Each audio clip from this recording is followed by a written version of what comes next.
Alors, première période de la guerre 39-40, je suis en classe de première à Tréguier. Et en fin de classe de première, nous avions un examen pour aller en terminale. Alors, nous étions à la veille de passer cet examen quand les troupes nazies déferlent sur la France jusqu'en Bretagne. Et la responsable de notre établissement dit, il n'est pas question que vous alliez à Lannion pour passer un examen, il faut rentrer dans le foyer. Et elle nous fait entendre la demande d'armistice de Pétain, les classes on écoute, et on est consterné, humilié par la voix de cet homme qui demande la défaite. C'est l'abdication, etc., qu'on ne supporte pas. Alors nous allons rentrer dans le foyer. Et là, il va se passer quelque chose. Là, la déclaration de Pétain, c'était le 16-17 juin 40. Et il va se passer quelque chose le 18 juin. Le 18 juin, c'est De Gaulle qui lance son premier appel. Mais peu de gens l'entendent. Alors, si les hommes de l'île de Sein, par exemple, l'ont entendu, et ce sont les premiers bateaux qui ont rejoint Londres, et De Gaulle disant, on n'est pas définitivement battu, on peut reprendre le combat. Les hommes de l'île de Sein, à Paimpol, il y a l'école d'hydrographie pour les garçons qui vont se préparer à la marine marchande. Tout un grand groupe trouve des bateaux et rejoignent Londres. Première résistance tout à fait au début, ça ne s'appelle pas encore un résistant, oui.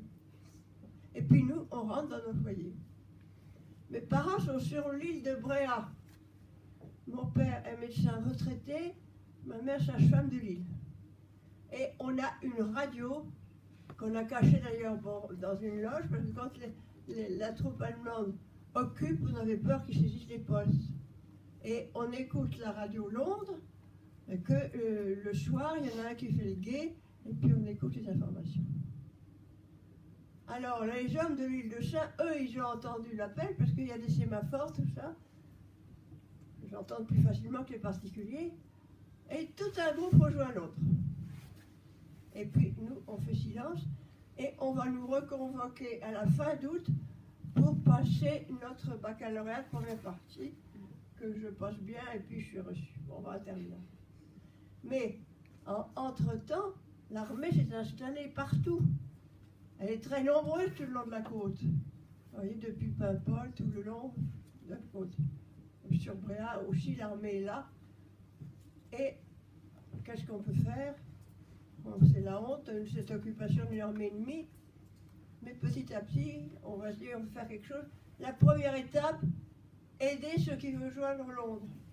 Alors il faut trouver de l'essence qui est réquisitionnée, et puis partir par les petits bateaux. Mais il faut partir par les 800 lunes, parce qu'il y a des projecteurs allemands, etc. Il y a d'ailleurs un livre très intéressant de Roger Huguin, un historien par les nuits les plus longues, qui raconte toute cette évasion. Je ne sais pas si ça intéresse beaucoup, je connais peut-être ce livre qui est très très intéressant. Et puis nous, bon, ben moi je retourne en classe de terminale à Tréguier. Alors, on écoute Radio Londres. Et Radio Londres nous dit, pour montrer que vous ne baissez pas la tête, écrivez sur les murs avec une craie un grand V victoire avec la croix de Lorraine dedans. Victoire pour la croix de Lorraine, Chabois de Gaulle. C'est ce que nous faisons. Mais alors, l'armée d'occupation, là, ils se plaignent à l'établissement scolaire. Ça, ce sont sûrement les jeunes qui font ces graffitis, et vous êtes sanctionnés, etc. Bon, on fait un peu silence, bon, et puis voilà. Et là, de temps